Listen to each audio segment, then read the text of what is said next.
kebanggaan kita? Yes. Amin, amin, amin. Wow. Wow. Selamat datang di bulan Agustus dan selamat ulang tahun buat yang namanya Agus.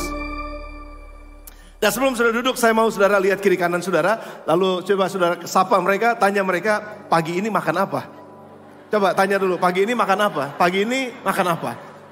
Nah, kasih tahu. Belinya di mana? Belinya di mana gitu. Ya, nanti setelah ibadah ini belum makan pasti ini. Kalau kelihatan dari mukanya mah belum pada makan. Saudara, para singers belum pada makan katanya.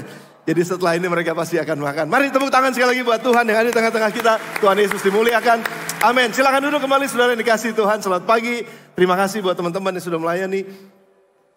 Pada pagi hari ini saya ingin menyampaikan kepada saudara sebuah judul khotbah dan sebuah pemikiran dari firman Tuhan yang ada di dalam hati saya dalam beberapa minggu terakhir. Dan saya mau sampaikan ini buat saudara sebagai firman yang saya percaya akan menjadi profetik buat saudara. Saya berharap bahwa ini akan menolong kita semua untuk bisa tetap hidup di dalam Tuhan, tetap hidup dalam kebenaran di tengah-tengah dunia yang terus berubah, di tengah-tengah dunia yang terus berubah dan bukan cuma berubah ke arah yang baik, tapi berubah seringkali ke arah yang buruk dan seringkali juga dunia yang membingungkan, yang membuat kita nggak tahu apa yang harus kita lakukan. Namun pada pagi hari ini saya ingin menyampaikan pada saudara satu tema yang berjudul tertanam. Oke, katakan bersama dengan saya. 1, 2, 3. Tertanam. Kalau dalam bahasa Inggrisnya planted.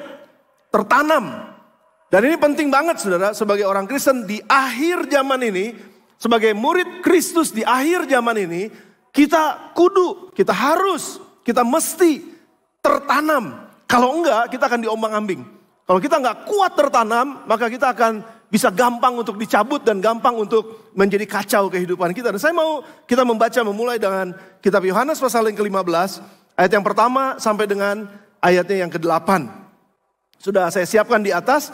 Namun walaupun saya sudah siapkan di atas, saudara bisa langsung baca. Tapi kalau saudara punya Alkitab, saudara lebih baik buka Alkitab saudara. Sudah boleh nanti garis-garis. Atau mungkin saudara punya Alkitab, saudara boleh buka tab saudara yang ada Alkitab. Dan nanti saudara bisa juga tulis-tulis di sana. Yohanes 15 ayat yang pertama sampai dengan ayat yang ke-8. Yang sudah ketemu katakan yes.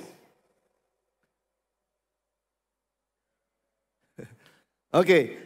Akulah pokok anggur yang benar dan Bapakulah pengusahanya. Setiap ranting padaku yang tidak berbuah dipotongnya. Dan setiap ranting yang berbuah dibersihkannya. Supaya ia lebih banyak berbuah.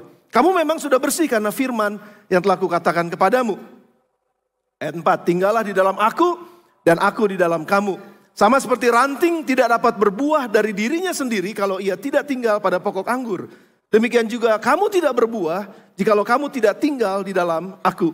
Akulah pokok anggur dan kamulah ranting-rantingnya. Barang siapa tinggal di dalam aku dan aku di dalam dia, ia berbuah banyak sebab di luar aku, kamu tidak dapat berbuat apa-apa. Barang siapa tidak tinggal di dalam aku, ia dibuang keluar seperti ranting dan menjadi kering. Kemudian dikumpulkan orang dan dicampakkan ke dalam api, lalu dibakar. Jikalau kamu tinggal di dalam aku, dan firmanku tinggal di dalam kamu. Saya mau kita baca bersama-sama. 1, 2, 3. Apa saja yang kamu kehendaki, dan kamu akan menerimanya. Ayat 8 sama-sama. 1, 2, 3.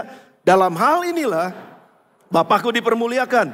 Yaitu jika kamu berbuah banyak, dan dengan demikian kamu adalah murid-muridku. Ada 4 hal yang pasti akan terjadi kalau kita baca ayat-ayat ini saudara. 4 hal yang pasti akan terjadi dalam kehidupan kita sebagai murid Yesus. Dalam kehidupan kita sebagai orang Kristen.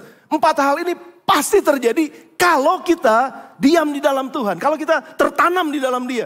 Kalau kita planted in the house of God. Planted in the presence of God. Kalau kita tertanam di dalam rumah Tuhan. Tertanam di dalam hadirat Tuhan.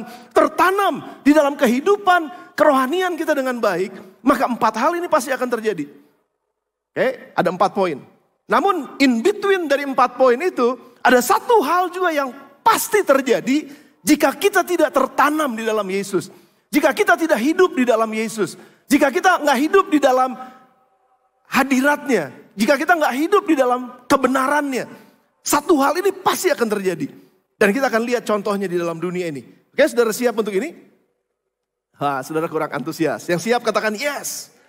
Itu namanya antusias.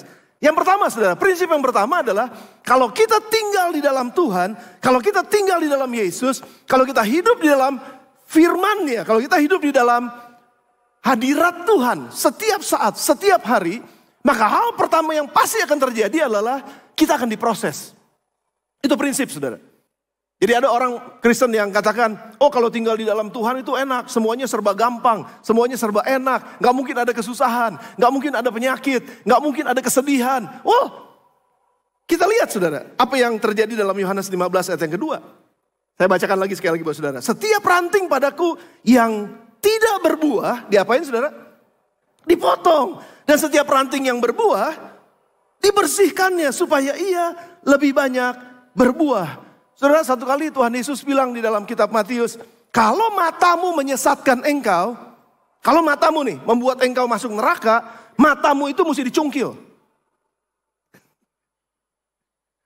Ini saya waktu baca ini kayak, saya bilang Tuhan Yesus jahat amat sih. Masa mata saya mesti dicungkil? Saya ntar ngelihatnya gimana? Tapi Tuhan Yesus lanjutin lagi. Kalau tanganmu itu berbuat hal yang jahat dan menyebabkan engkau masuk ke neraka, lebih baik potong tanganmu katanya. Ini kalau kita baca secara literal gitu ya. Itu orang Belanda bilang literal. Kalau kita baca secara apa yang ada dalam tulisan itu, kita akan bilang, Tuhan Yesus nih konyol, Tuhan Yesus nih apa-apaan gitu. Kenapa mesti congkel mata, potong tangan? Kalau begitu kejadiannya, saya yakin banyak orang gereja pada buta. Bukan cuma sekedar orang dunia yang pada buta. Banyak orang di gereja juga soalnya matanya suka salah. Hati-hati gunakan mulutmu. Banyak orang Kristen, kalau sampai apa yang Tuhan Yesus katakan, kalau mulutmu menyesatkan engkau, potong mulut. Saya nggak tahu potong mulut gimana ya. Hah? Potong lidah ya? Oh potong lidah, tepekong dong. Potong lidah. Saya nggak ngebayangin saudara, ada begitu banyak orang yang nggak punya lidah.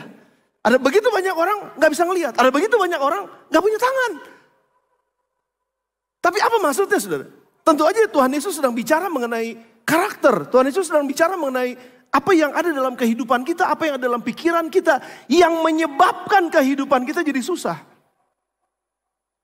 Kalau ada anak-anak muda di tempat ini yang pergaulannya nggak beres, pacarannya salah, toksik, yang menyebabkan kamu jadi nggak bahagia, yang menyebabkan kehidupanmu bisa masuk neraka, yang bisa menyebabkan kehidupanmu nggak punya masa depan, hancur masa depanmu. Putuskan hubungan toksik yang membuat perjalanan menuju masa depanmu, rumah tanggamu dan pekerjaanmu, atau bahkan pelayananmu berantakan. Potong segala sesuatu yang menyebabkan masa depan kita terputus. Masa depan yang luar biasa, masa depan yang hebat, masa depan yang bagus. Kalau sampai ada yang menghalangi, kalau sampai ada yang membatasi, saya tahu ini yang menyebabkan pekerjaan saya jadi nggak beres. Saya tahu ini yang menyebabkan hubungan-hubungan saya dengan keluarga jadi nggak beres. Apa yang menyebabkan hubunganmu dengan keluargamu nggak beres? Potong itu cepetan. Kalau itu adalah matamu, kalau itu adalah mulutmu, potong itu cepetan. Kalau enggak keluargamu akan hancur. Ada banyak orang-orang yang hancur keluarganya gara-gara perkataan. Gara-gara penghinaan. Gara-gara ejekan. Gara-gara saling menyakiti satu sama lain. Saya heran. Dulu waktu pacaran, I love you, I love you, I love you. Wah. Tapi begitu udah menikah lama, ada masalah begitu ya. I hate you, I hate you. Wah. Aneh saudara. Heran kan? Kenapa jadi bisa seperti itu? Bisa saling menyakiti satu sama lain. Suami menyakiti istri, istri menyakiti suami. Orang tua menyakiti anak, anak menyakiti orang tua. Saudara, apapun yang menyebabkan kita jadi saling menyakiti satu sama lain dan membuat keluarga kita jadi berantakan, potong itu cepetan. Bertobat maksudnya. Cepat perbaiki. Jangan terus ada di situ. Nah itu namanya proses saudara. Nggak gampang. Sama sekali nggak gampang. Udah kebiasaan ngomong kasar. Misalnya sama tetangganya. Biasaan ngomong kasar di tempat pekerjaan. Biasanya ngomong kasar atau bicara bohong dan lain sebagainya. Itu begitu kita harus potong saudara. Itu nggak nyaman. Setiap kali ada apa gitu makiannya pasti maafkan saya. Misal contoh nih ya. Kalau lagi marah kan biasanya kan orang kan saya heran nyebut binatang ya. Dasar lu semut. Gitu. Ya kan? Nah sekarang begitu kebiasaan ngomong dasar lu semut gitu. Sekarang mesti dasar lu Mesti dijaga, itu dipotong saudara. Nah Tuhan Yesus, kalau kita tertanam di dalam dia, Tuhan Yesus mau untuk potong kita. Jadi kalau ada di antara saudara pada pagi hari ini yang sedang merasa sepertinya saudara terpotong. Penggunaan uang. Ada begitu banyak orang yang memakai uangnya dengan tidak bijaksana. Sehingga hutang sana, hutang sini. Nggak beres keuangannya. Dan pada akhirnya dikejar-kejar sama debt collector. Dan kalau itu sudah terjadi, jangan lari. Hadapi. Kalau selama saudara lari, saudara nggak akan pernah selesaikan masalah. Hadapi. Hadapinya gimana pastor? Oh udah ada begitu banyak contoh. Hadapi, datang sama banknya. Beresin. Beresinnya nggak punya uang. Nggak apa-apa. Mau punya uang seberapa? Bayar. Cicil, minta grace period. Dan lain sebagainya. Saudara, ini bukannya ruang konseling tentu saja. Tapi saya ingin katakan pada saudara. Potong pengeluaran yang nggak perlu. Potong itu orang yang sebut boros banget deh ya. Udah nggak boleh boros lagi. Simple. Tapi siapapun yang dipotong pasti nggak nyaman.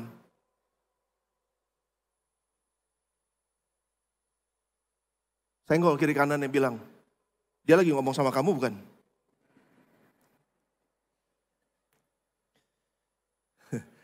Saudara, untuk mendapatkan emas murni, saya pakai emas nih, ini murni banget.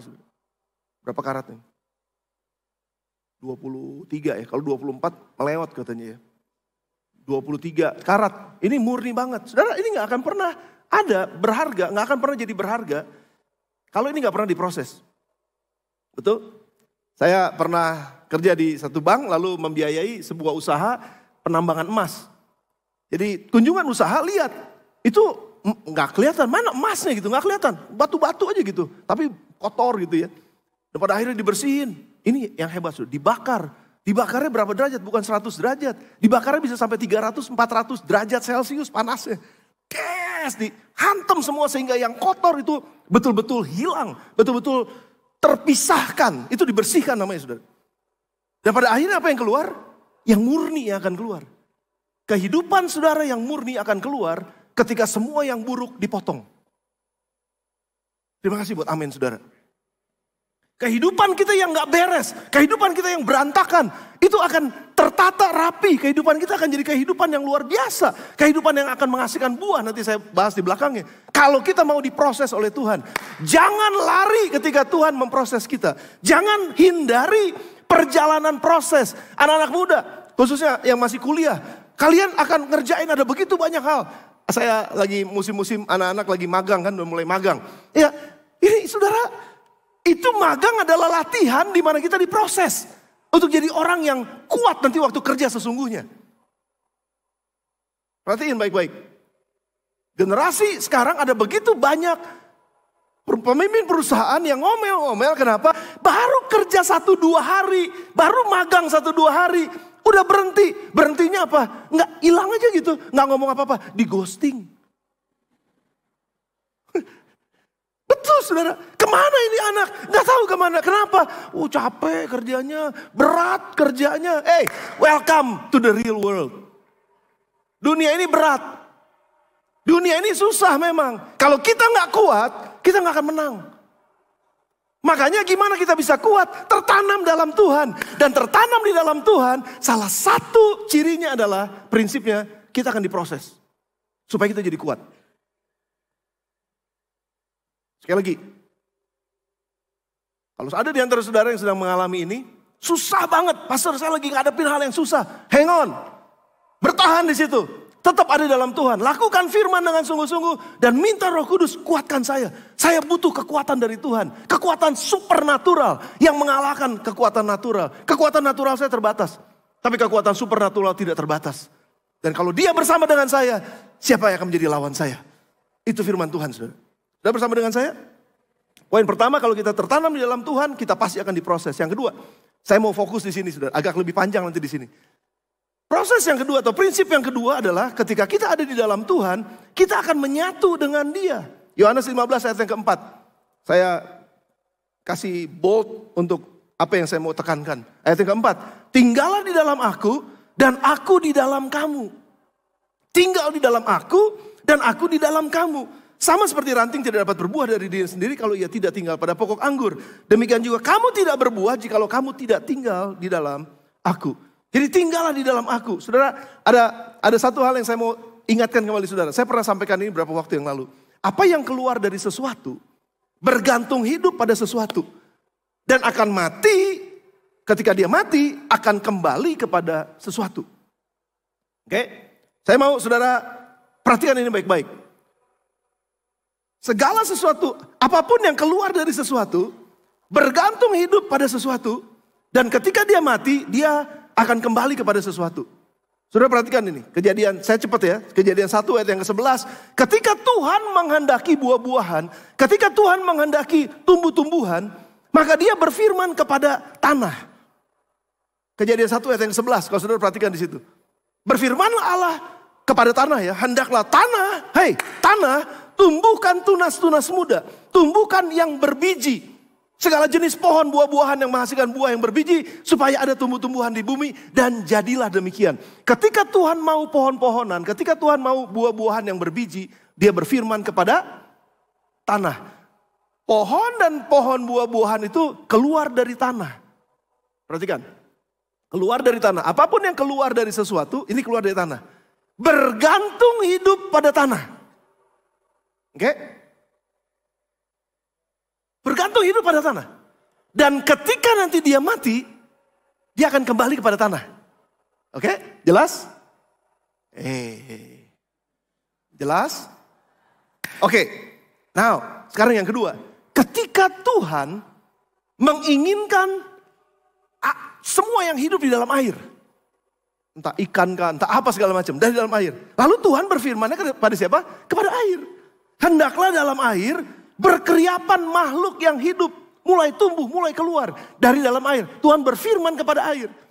Dan ikan, kita katakan saja ikan. Ikan keluar dari air, bergantung hidup pada air.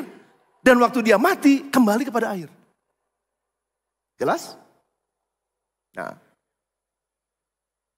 tanemin dulu ini saudara, ini prinsip. Dan ketika Tuhan menghendaki binatang-binatang yang ada di atas muka bumi, ternak, sapi, babi yang biasa kita makan, ayam, ya segala macam ya yang ada di tanah ini. Lalu dia berkata kepada bumi, ini tanah ya, kepada bumi. Hai bumi, keluarkan segala jenis makhluk hidup, ternak dan binatang melata, serta segala jenis binatang liar, dan jadilah demikian. Kerbau, sapi, ayam. Kenapa kalau nyebut babi itu enak banget ya? Babi, ya. Itu bergantung hidup dari tanah. Dan mereka makan apa yang keluar dari tanah. Betul gak saudara? Dan ketika mereka mati, mereka akan kembali kepada tanah. Itu prinsipnya. Nah sekarang, ketika Tuhan menghendaki manusia, dia berfirman kepada dirinya. Perhatikan. Kejadian 1 ayat 26. Berfirmanlah Allah, Kejadian 1 ayat 26. Marilah kita.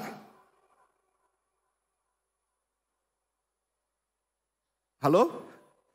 Marilah, baiklah kita menjadikan manusia menurut gambar dan rupa kita.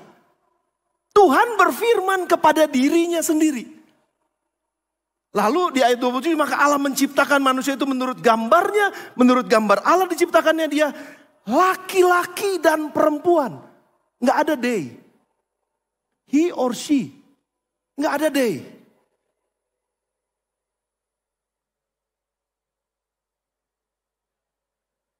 Saya mesti tegas ini ngomongnya. Alkitab bilang laki-laki dan perempuan. Bukannya mereka. Jadi kalau ada dunia yang katakan bahwa saya berhak memilih gender saya. Saya laki-laki. Lihat bu, badan saya laki-laki. Tapi kalau ada yang bilang, badannya laki-laki. Tapi saya memilih untuk menjadi wanita. Saudara, itu enggak sesuai dengan firman Tuhan. No. Saya akan balik ke sana. Tapi prinsipnya adalah begini, Kejadian 2 ayat yang ke-7. Ketika itulah Tuhan Allah membentuk manusia itu dari debu tanah dan menghembuskan, perhatian, menghembuskan nafas hidup ke dalam hidungnya, demikian manusia itu menjadi makhluk yang hidup. Sudah perhatikan, waktu Tuhan menghendaki manusia, dia berfirman kepada dirinya. Dan dia hembuskan nafasnya kepada tanah yang dia bentuk. Dari debu manusia dibentuk. Tapi begitu dia dihembuskan nafasnya keluar dari Allah, manusia berasal dari Allah. Ketika manusia keluar dari Allah, manusia bergantung hidup pada Allah. Dan nanti waktu manusia mati, manusia akan kembali kepada Allah. Tapi pastor kan kita dibuat dari debu tanah, makanya kembali ke tanah. Tapi roh dan jiwanya kembali kepada sumbernya.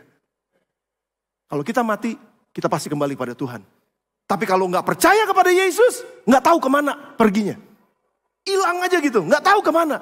Dan menuju kepada kebinasaan. Itu firman Tuhan katakan. Tetapi barang siapa yang percaya kepada tidak akan mengalami binasa. Tapi beroleh kehidupan yang kekal. Karena kembali kepada kekekalan sang kekekalan. Amin saudara. Jadi dengan kata lain, kalau ada orang-orang yang berkata pada hari-hari ini bahwa mereka bisa sendiri, Yohanes 15 ayat yang ke-6. Ini salah satu kepastian kalau orang memisahkan diri dari Tuhan, ini yang akan terjadi saudara. 15 ayat yang ke-6, barang siapa tidak tinggal di dalam aku, kata Yesus, ia dibuang keluar seperti ranting dan menjadi kering, kemudian dikumpulkan orang dan dicampakkan ke dalam api, lalu dibakar. Nggak heran orang yang keluar dari Tuhan, orang yang berkata bahwa aku nggak mau lagi tinggal di dalam Tuhan, maka dia dibuang, hidupnya akan menjadi buangan. Orang-orang yang terbuang, orang-orang yang tertolak, orang-orang yang ngerasa dirinya bahwa dia nggak berharga lagi dan dia menjadi kering. Orang yang kering biasanya menyatu dengan orang yang kering. Orang yang sakit hati, kekeringan, itu akan menyatu dengan orang yang sakit hati. Itu udah biasa saudara.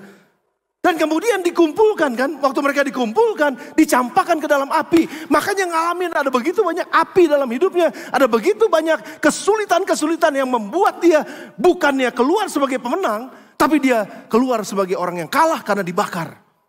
Mengalami kematian, mengalami kebinasaan yang luar biasa. Saudara, ada ilustrasi di sini. Karena pohon ini bergantung hidup pada tanah, karena dia berasalnya juga dari tanah. Dia bergantung hidup pada tanah. Keluar dari tanah, dia akan mati langsung saudara. Yes, mungkin saudara akan bilang begini, enggak tuh enggak mati. Kita buktiin yuk. Kita buktiin ya, kita cabut ya. Ini sama seperti kalau pohon bilang gini, I am pulling out from the ground. Saya akan keluar dari ground. Oh, keras amat ya.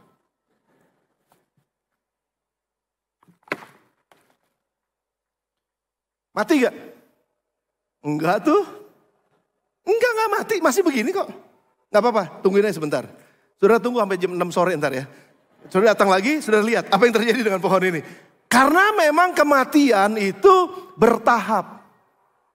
Orang hidup terpisah dari Tuhan, awalnya baik-baik aja, fine-fine aja. Saya gak ada masalah tuh, gue gak ke gereja gak apa-apa, gue gak berdoa gak apa-apa, gue gak baca firman Tuhan gak apa-apa. Santai. Saya gak mati, itu gak mati, lihat saya gak mati. I'm pulling out from God, saya gak perlu Tuhan. Saya gak akan mati, tunggu waktunya. Tunggu waktunya. Tunggu waktu badai itu datang. Tunggu waktu kesusahan itu datang. Tunggu waktu tekanan-tekanan dalam kehidupan datang. Karena badai, tekanan itu pasti datang. Mau orang percaya pada Yesus, orang gak percaya pada Yesus, ngalamin badai. Tapi hanya mereka yang tertanam di dalam rumah Tuhan. Hanya mereka yang tertanam kuat di dalam hadirat Tuhan. Nggak keluar dari hadirat Tuhan. Ketika badai datang, boom. Ketika tekanan datang, bam. Dia akan tetap tertanam kuat. Dan itu seperti yang firman Tuhan katakan. Dia nggak akan pernah hancur. Tapi mereka yang keluar dari hadirat Tuhan. Mereka yang keluar dari Tuhan. Dan mereka katakan, I'm pulling out. Saya nggak perlu. Kita berasal dari Tuhan. Kita butuh Tuhan. Seperti pohon ini berasal dari tanah. Pohon ini butuh tanah. Dan kalau dia dicabut saudara, dia akan mati. Sekali lagi, tunggu sampai ntar jam 6. Karena ikan berasal dari air.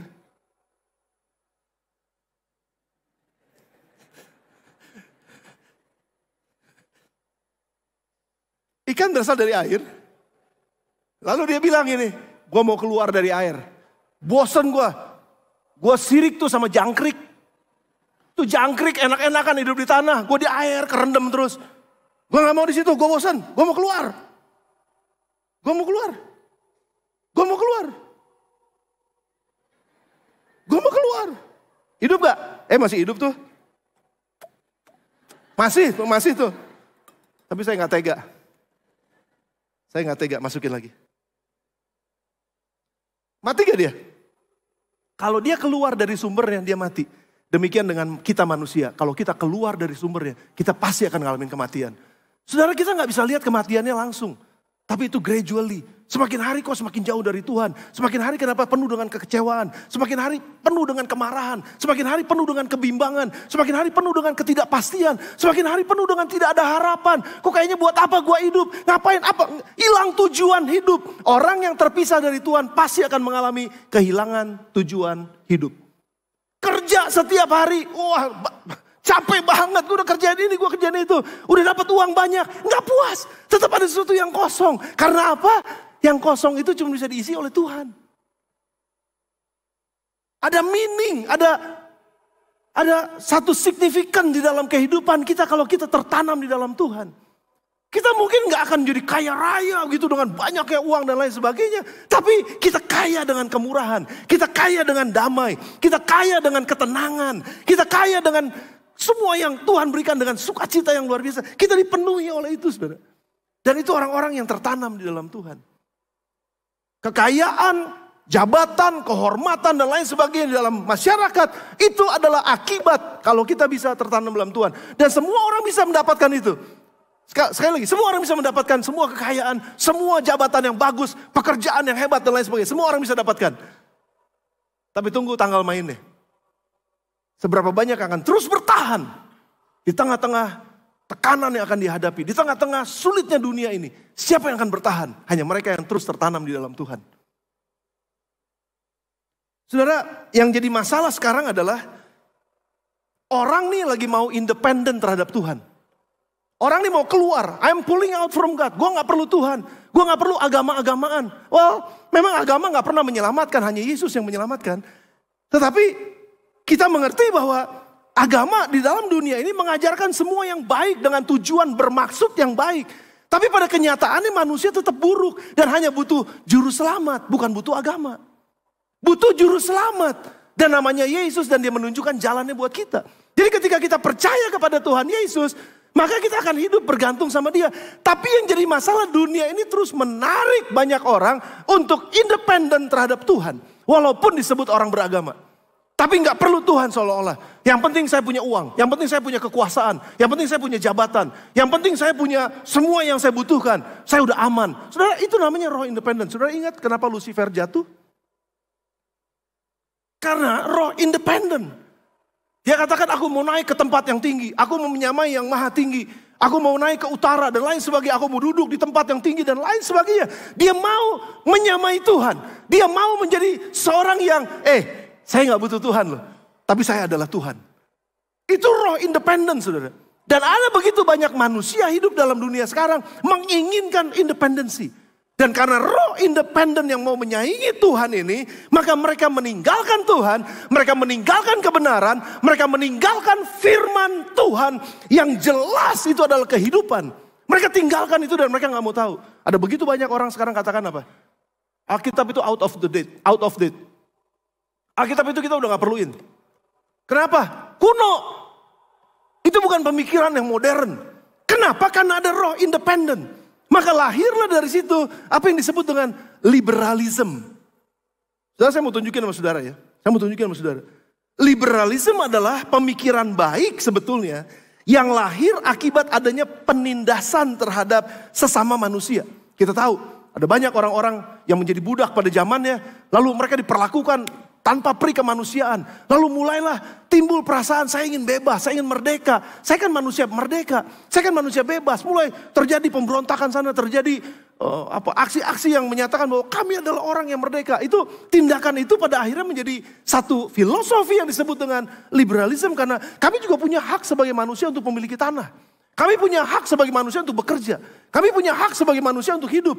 Hak asasi manusia itu lahir dari situ. Sudah bersama dengan saya? dari roh yang memang mau merdeka dari penindasan. Itu awalnya, saudara. Tetapi karena manusia berdosa, karena manusia jauh dari Tuhan, sehingga mereka katakan, buat apa Tuhan? Gak usah ngomong Tuhan. Gak perlu, Tuhan ada di tempatnya. Saya di tempat saya sendiri, saya gak perlu Tuhan. Makanya jadi roh yang disebut independen ini terus menyebar. Dan begitu ada pengajaran liberalisme, maka pelajaran liberalisme menjadi pelajaran yang terus menerus dikembangkan dan pada akhirnya jadi ngaco. Apa yang lahir dari liberalisme? Liberalisme itu ideologi yang digunakan secara salah oleh manusia yang ingin melepaskan diri dari tergantungan kepada Tuhan. Maka terus semakin jauh dan akhirnya melahirkan istilah yang kita sebut dengan secularism. Sekuler. Saudara tahu apa itu sekuler? Saudara tinggal Google, kok gampang. Sekuler itu adalah sebuah filosofi yang tidak mengizinkan sama sekali peraturan undang-undang dibuat dengan intervensi agama. Saya setuju, Indonesia nggak perlu menjadi negara agama. Karena ada begitu banyak negara agama, toh jatuh juga pada akhirnya karena agama. Sejarah sudah membuktikan bahwa ketika negara menjadi negara agama Kristen pada saat itu, malah terjadi begitu banyak penyesatan daripadanya. Jadi bukan masalah jadi negara Kristen, negara Islam atau negara apapun. Bukan itu masalahnya. Masalahnya adalah tidak ada nilai-nilai yang Tuhan turunkan, yang Tuhan berikan kepada manusia, yang boleh dipakai karena itu masalah rohani katanya. Jadi hal-hal yang rohani dipisahkan dengan hal-hal yang jasmani. Gak ada urusan hal-hal jasmani dengan hal yang rohani. No, salah. Kita nih manusia rohani, saudara. Cubit tangan saudara sendiri. Atau cubit temennya, tapi jangan kencang. Sakit gak? Saudara lagi bingung nih kayaknya. Dicubit sakit gak? Sakit ya? Siapa yang ngerasa sakit? Siapa yang ngerasa sakit? Siapa? Diri sendiri. Oke, sekarang entar, mohon maaf ya. Kalau ada yang entar pergi ke Sinar Kasih, terus ada yang di peti ya. Mohon maaf. Bukannya mau apa-apa, cuman mau coba aja. Cubit dia. Terus dia melek gak matanya? Gitu. Kira-kira dia marah gak kalau dicubit? Kira-kira dia ngerasa sakit gak? Kenapa? Loh, kan tubuhnya sama.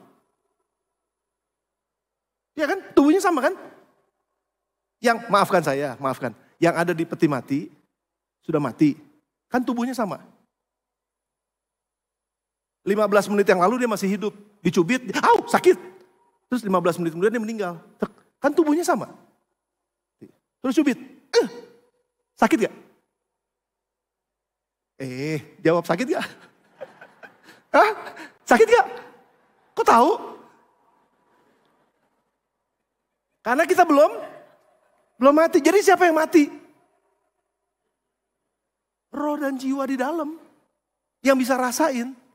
Tubuh ini gak bisa rasain. Itu terbukti bahwa kita ini manusia roh. Tanpa roh itu kita mati. Makanya kenapa Tuhan bilang dia bentuk manusia dari debu dan tanah. Udah bentuknya udah ada, itu tubuhnya. Ditiup, baru hidup. Tapi kalau roh yang ditiupkan Tuhan itu diambil lagi sama Tuhan, itu jadi mati. Makanya kita tuh begitu bergantung kepada Tuhan. Karena kita ini manusia roh.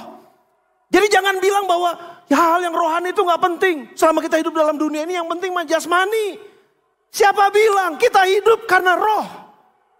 Dan kita gak mungkin bisa terus hidup dalam dunia. Dan kita bisa menikmati semua yang baik dalam dunia. Kalau roh kita gak ada. Makanya kenapa kita butuh membangun roh kita. Roh independensi adalah roh yang bilang, aku gak butuh roh Tuhan. Aku gak butuh Tuhan. Aku gak butuh yang rohani-rohanian. Aku hanya butuh hidup dunia ini, kerja, dapat uang, makan, beli rumah, beli mobil. Pokoknya punya teman banyak. Aku itu udah senang buat aku. No. Kita butuh membangun roh di dalam kita. Karena itu kehidupan kita yang sesungguhnya. Jadi makanya kenapa ada lahir sekularisme. Makanya dari situ lahir feminisme. Makanya dari situ lahir relativisme. Makanya dari situ lahir dunia bergerak ke arah postmodernisme. Dan akhirnya ada ism. Begitu banyak ism yang terjadi dan pada akhirnya manusia ini, sudah perhatikan. Bisa memutuskan dan bisa mengacaukan seenak jidatnya apa yang Tuhan sudah tuliskan. Makanya tadi saya katakan, Tuhan menciptakan manusia, laki-laki dan perempuan. Tapi sekarang sedang dirubah oleh dunia ini bahwa, bebas memilih. Sudah tahu? Maafkan saya harus sebutkan ini. Itu ada film anak-anak, cemen lagi. Film kartun. Film kartun anak-anak sekarang lagi cerita kayak begini, saudara. Jadi kalau saudara, saya sebutin aja namanya, nggak apa-apa. Namanya si Gonzales. Si Gonzales ini tapir. Hidungnya gede gitu. Gonzales ini, wah dia laki-laki. Dia senang. Terus satu kali dia dikasih baju perempuan, dress. Lalu dia pakai baju perempuannya. Ini film anak-anak loh saudara. Dia pakai baju perempuannya. Lalu si Gonzales bilang begini, hey, I was a man. But now, I prefer to be a woman. And it's my choice. And I can choose what my gender is. Saya boleh pilih dong what my gender is. Saudara, kayaknya lucu. Itu film anak-anak. Tapi saudara tahu apa yang akan terjadi 10-15 tahun ke depan? Itu yang disebut dengan free thinkers. Bebas untuk berpikir. Saking bebasnya berpikir apa aja boleh. Saking bebasnya berpendapat apa aja boleh. Saking bebasnya ngomong apa aja boleh. Nggak peduli itu presiden, disikat terus. Karena apa? Kebebasan, berdemokrasi. Maafkan, saya harus bilang, itu setan. Gak apa-apa saya keras, karena ini mimbar GSC Bethlehem. Dan GSC Bethlehem mau hidup benar dalam Tuhan. Mau hidup benar sesuai dengan firman Tuhan. Gak mau jadi bebas-bebas yang kebablasan. Bebas yang gak benar. Bebas yang menghakimi orang lain. Bebas menyakiti orang lain. Bebas bunuh orang lain. Bebas bunuh karakter orang lain. Tanpa merasa bersalah. Dan bahkan membela diri. Atas nama demokrasi. Atas nama kebebasan berpikir. Atas nama kebebasan berpendapat. Itu kebebasan yang kebablasan kalau menurut saya. Hak asasi manusia. Bebas saya mau menikah dengan siapa saja. Dengan gender apa saja. Bebas saya. Gak boleh ada yang larang saya. Kalau ada yang larang saya tuntut. Karena hukumnya udah bilang boleh. Itu hukum yang ditwisted. Itu hukum yang salah. Karena firman Tuhan gak pernah katakan itu. Dan itu hasil dari pemikiran secularism. Gak boleh ada nilai agama yang masuk ke dalam undang-undang. Tapi sebenarnya nilai agama atau nilai rohani lah. Bahkan nilai firman Tuhan lah yang membentuk dunia kita. Dan kalau dunia memilih untuk pulling out from God. Keluar dari Tuhan. Dunia pasti akan mati. Dunia pasti akan kacau. Dunia pasti akan kembali kepada the Genesis. Kepada kejadian. Dunia tidak berbentuk. Kosong dan gelap gulita. Memenuhi dunia ini. Kita gak mau itu kejadian kan saudara. Karena itu bukannya tujuan Tuhan. Saudara bersama dengan saya? Atas nama hak asasi manusia. Dia bebas buat ngapain aja saudara. Sekali lagi free thinker ini bahaya. Hati-hati saudara. Kita memang dibebaskan oleh Tuhan. Tapi bukan untuk sebebas-bebasnya gak karuan. Pandangan filosofis yang menyatakan bahwa opini itu dibentuk berdasarkan pengetahuan, logika, rasional, dan tidak boleh dipengaruhi oleh tradisi, tidak boleh dipengaruhi oleh kekuasaan, tidak boleh dipengaruhi oleh doktrin, dan tidak boleh dipengaruhi oleh agama. Itu free thinkers.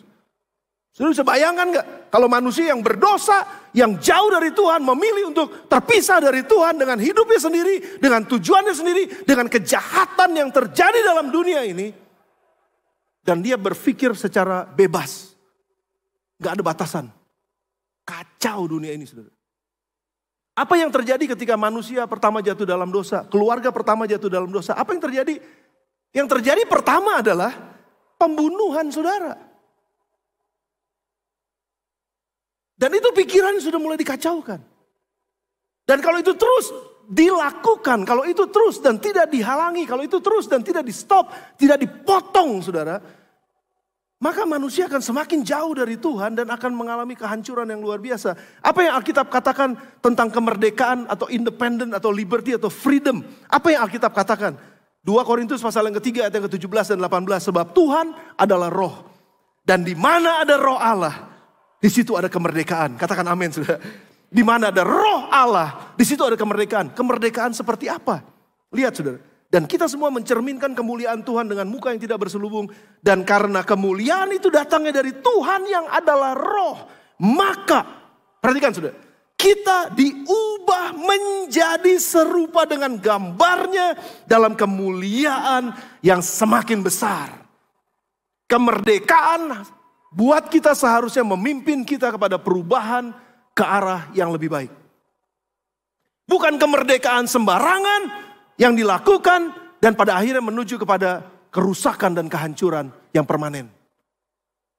Kemerdekaan kita seharusnya memimpin kita menjadi lebih kudus. Memimpin kita jadi lebih mulia.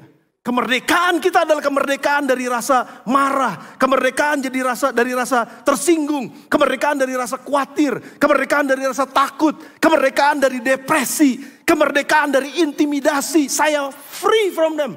Saya bebas dari mereka karena Yesus ada di dalam saya. Firman-Nya kuat di dalam saya. Itu kemerdekaan dan saya terus berjalan. Berubah menjadi semakin hari menjadi serupa dengan Kristus. Semakin hari saya diubahkan. Karakter saya yang jelek menjadi semakin diubahkan. Itu namanya dikikis. Itu namanya dipotong. Itu namanya dibakar. Diproses. Semakin hari saya semakin berubah. Kenapa? Karena saya menyatu dengan firman Tuhan. Karena saya hidup di dalamnya. Karena saya gak mau keluar dari dalamnya. Saya gak mau dicabut dari dalamnya. Saya gak mau ngalamin kematian dari dalamnya. Kemerdekaan akan menuntun kita menjadi semakin serupa dengan Yesus. Kemerdekaan juga bertujuan agar kita membantu orang lain juga untuk merdeka. Dan ini yang Paulus katakan dalam Galatia 5 ayat yang ke-13. Saudara-saudara, memang kamu telah dipanggil untuk merdeka. Tapi janganlah kamu menggunakan kemerdekaan itu sebagai kesempatan untuk kehidupan dalam dosa. Jangan pakai kemerdekaan kita untuk berpikir yang kotor dan jahat. Jangan sampai kemerdekaan kita untuk bicara dipakai untuk menyakiti dan membunuh karakter orang lain. Jangan sampai kemerdekaan kita untuk berpendapat pada akhirnya memberi opini-opini yang justru menyesatkan kehidupan orang. Jangan sampai, justru kemerdekaan yang dimaksud oleh Paulus adalah kamu memang dipanggil untuk merdeka. Tapi jangan pergunakan kemerdekaan itu sebagai kesempatan dalam kehidupan dalam dosa. Melainkan, ini tujuannya saudara. Kenapa kita merdeka? Layani seorang akan yang lain oleh kasih. Tujuan kita hidup merdeka dan dibebaskan oleh Tuhan dari semua dosa dan kesalahan kita. Tujuannya adalah kita menolong orang lain supaya mereka juga bisa dibebaskan dari kehidupan yang terintimidasi. Sudah bersama dengan saya? Prinsip yang ketiga, saya masuk. Pohonnya nggak aman, ikannya aman. Oke, prinsip yang ketiga saudara, dan saya akan cepat dengan bagian ini. Prinsip yang ketiga adalah berbuah. Yohanes 15 ayat yang kelima, akulah pokok anggur dan kamulah ranting-rantingnya. Barang siapa tinggal di dalam aku dan aku di dalam dia, perhatikan, ia berbuah banyak. Sebab di luar aku kamu tidak dapat berbuat apa-apa. Berbuah banyak. Kita ngerti, dan saya gak perlu bahas lebih panjang lagi mengenai berbuah. Tapi Kisah Rasul 1 ayat yang ke-8 katakan, kamu akan menerima kuasa kalau Roh Kudus turun ke atas kamu. Dan kamu akan menjadi saksiku di Yerusalem dan di seluruh Yudea dan Samaria dan sampai ke ujung bumi. Roh Kudus akan turun di atas kamu. Dan kalau Roh Kudus turun ke atas kita, sudah perhatikan. Kalau Roh Kudus turun ke atas kita, ada dua hal yang akan terjadi. Satu, Roh Kudus datang, dia selalu bawa hadiah. Saya udah pernah khotbahkan ini, saya cuma ingetin saudara, ulang aja. Waktu Roh Kudus turun dalam kehidupan kita, dia masuk dalam kehidupan kita, maka satu, dia akan memberikan karunia. Ada karunia-karunia roh namanya. Itu karunia Roh Kudus. Yang diberikan kepada kita, ada karunia untuk kesembuhan. Ada karunia iman, ada karunia untuk memimpin, ada karunia untuk memberi, ada karunia untuk melayani, ada karunia untuk menafsirkan roh, membedakan roh. Karunia-karunia roh, di mana itu bisa dipakai untuk membangun kehidupan orang lain di sekitar kita. Oke? Yang kedua, kalau Roh Kudus datang, dia akan menolong kita juga untuk menghasilkan buah. Kalau karunia roh itu diberikan roh kepada kita dengan gratis, dengan cuma-cuma. Tapi kalau buah roh, itu adalah dihasilkan dari diri kita ketika kita ikutin proses nomor satu tadi. Kalau saya ikutin prosesnya, buah ini pasti keluar. Kalau saya mau jadi orang yang lebih sabar, maka itu buah. Sabar itu enggak kita berdoa, sabar, sabar, datang sabar, sabar. Enggak. Doa kita sabar itu pasti akan diberikan ujian untuk jadi sabar. Ketika saya bilang, Tuhan tolong, saya mau mengasihi istri saya. Terus tiba-tiba, bisa aja istri saya atau apapun yang ada di sekeliling saya membuat saya jengkel sehingga sulit untuk bisa mengasihi istri saya. Sudah ngerti maksud saya? Itu ujiannya. Dan waktu kita lulus ujiannya, buah itu keluar. Jadi kita harus mengusahakannya.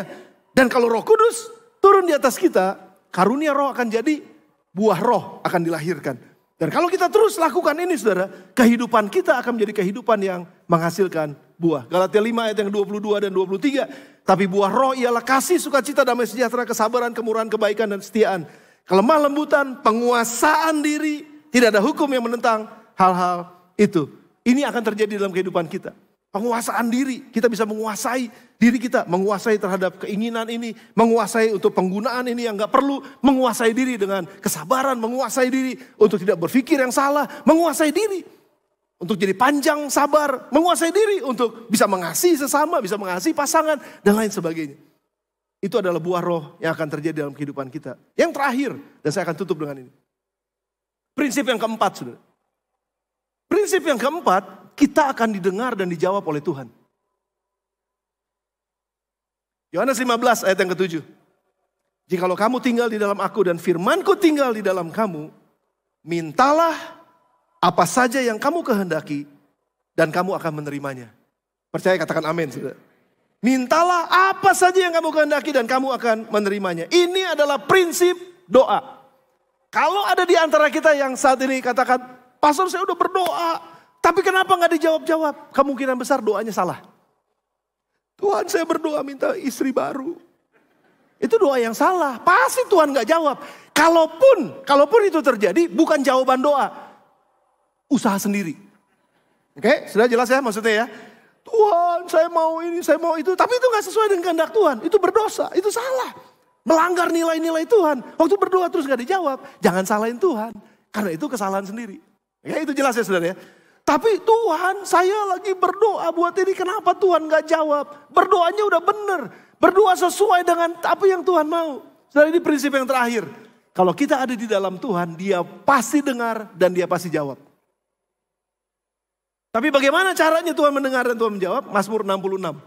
Ayatnya yang ke-19 dan 20. Saudara siap? Sesungguhnya, baca sama-sama 1, 2, 3. Allah telah mendengar dan Ia telah memperhatikan doa yang kuucapkan. Terpujilah Allah yang tidak menolak doaku dan tidak menjauhkan kasih setianya daripadaku. Pegang ini, Tuhan jawab doa saya. Tuhan mendengar doa saya paling tidak. Diawali dengan Tuhan pasti mendengar. Saya minta, saya mohon. Tuhan, saya bersujud tiap waktu. Saya doa puasa buat ini Tuhan. Saya yakin Tuhan pasti dengar. Itu jaminannya. Dan Tuhan pasti jawab. Yeremia 33 ayat yang ketiga. Baca bersama dengan saya 1, 2, 3. Berserulah kepadaku, maka aku akan menjawab engkau. Dan akan memberitahukan kepadamu hal-hal yang besar dan yang tidak terpahami. Yakni hal-hal yang tidak kau ketahui. Tuhan menjawab doa. Saya tutup sekali lagi dengan ini. Tuhan menjawab kita dengan 3 cara. Cara yang pertama dia jawab. Pemusik boleh masuk. Siapkan hati dan pikiran saudara juga untuk perjamuan kudus. Tuhan menjawab doa yang pertama. Itu iya. Tuhan, saya butuh kerjaan. Saya berdoa Tuhan. Saya minta Tuhan. Lalu terbuka pintu. Sudah diterima kerja. Itu jawaban doa. Tuhan katakan ya. Puji Tuhan buat itu. Yang kedua, Tuhan jawab doa dengan berkata tidak. Tidak. Dan ini yang sering kami alamin. Pendeta, suami istri, keluarga pendeta ngalamin Tuhan gak jawab doa. Kenapa kok Tuhan gak jawab doa? Kami berdoa waktu itu buat Priscilla, dia mau kuliah di satu tempat. Lalu kami doakan dengan sungguh-sungguh, yakin banget, percaya banget. Tes pertama gak lulus, pasti. Yang kedua, lah, cobalah, kita udah berdoa lah, Tuhan pasti jawab. Yang kedua, gak diterima lagi. Yang ketiga, yang terakhir. Ini. Yang ketiga, yang terakhir. Berdoa, Tuhan pasti jawab. Lah, lagi lah, coba lagi lah. Lala sebenarnya udah males-malesan. Udah deh, gak usah lagi deh. Sayang uangnya, daftar lagi, sayang. Enggak lah, Papa yakin, Papa udah berdoa. Iman Papa seperti gunung batu. Pasti diterima lah. Pengumuman nggak diterima lagi. Aduh, akhirnya sepertinya pendeta juga bisa merasa, kok Tuhan nggak jawab sih? Malu dong, saya udah bilang iman sebesar gunung batu. Padahal mestinya iman sebesar biji sesawi. Kenapa Tuhan gak dijawab? Ternyata kalau Tuhan tidak menjawab doa kita, dia lagi bilang gini, aku punya yang lebih baik. Aku punya yang lebih baik. Jangan kecewa, karena aku punya yang lebih baik. Dan ternyata betul, Lala diterima di satu tempat yang lebih baik. Walaupun mungkin gak jauh lebih baik, tapi yang lebih baik. Kenapa? Karena biayanya lebih murah. Bukankah itu merupakan satu jawaban doa? Karena Tuhan tahu yang terbaik. Sudah bersama dengan saya? Jadi sabar, kalau Tuhan jawab tidak, dia punya yang lebih baik buat saudara. Tapi yang terakhir Tuhan jawab tunggu. Kenapa? Karena Tuhan tahu kita belum siap. Tuhan tahu kita belum siap. Dalam pelayanan kita di gereja ini, saya mengalami ada begitu banyak jawaban Tuhan bilang, tunggu. Kenapa? Kamu belum siap. Jadi saya harus tunggu sementara saya terus berdoa. Dan saya belum melihat jawabannya, saya harus tunggu untuk membangun hidup saya, membangun iman saya, membangun pengertian saya, membangun pemahaman saya, membangun kekuatan saya. Sehingga ketika Tuhan jawab iya pada waktunya, di situ saya udah siap. Satu anak kecil umur 3 tahun, 4 tahun, udah mulai bisa ngerti, lalu bilang sama papa mamanya, saya minta motor, sepeda motor, saya mau naik sepeda motor. Papanya bilang, tunggu dia gede. Tunggu dia bisa main sepeda dulu. Tunggu dia jatuh-jatuh dulu naik sepeda. Supaya dia bisa kuasain dulu. Begitu dia udah mulai besar, begitu kaki udah mulai nyampe, begitu dia bisa punya SIM. Baru papanya bilang, hari ini jawaban permintaan kamu saya kabulkan. Tunggu, karena kamu belum siap. Berapa banyak di antara saudara sekarang sedang menunggu jawaban doa dari Tuhan. Kemungkinan besar saudara belum siap. Terus bangun iman saudara. Ucapkan syukur pada Tuhan. Jangan nyerah, karena dia pasti datang tepat pada waktunya. Yang percaya katakan yes. Mari beri tepuk tangan sekali buat Tuhan kita. Amin. Ada 4 hal yang pasti akan terjadi kalau kita tertanam di dalam Tuhan. Yang pertama, kita pasti akan diproses. Bertahanlah. Yang kedua, kita akan menyatu dengan dia. Hidup terus tertanam dalam Tuhan. Jangan keluar dari firman-Nya. Jangan kompromi dengan nilai-nilai dunia ini. Terus tertanam di dalam dia. Terus yang ketiga, yang pasti terjadi, kita akan menghasilkan buah. Hidup kita akan berdampak, hidup kita akan semakin bermanfaat. Hidup kita akan semakin banyak menggairahkan dan menolong orang lain lebih banyak. Dan itu sukacita yang luar biasa. Dan yang terakhir, Tuhan dengar dan Tuhan jawab doa kita. Tundukkan kepala saudara sebentar, kita akan datang pada Tuhan.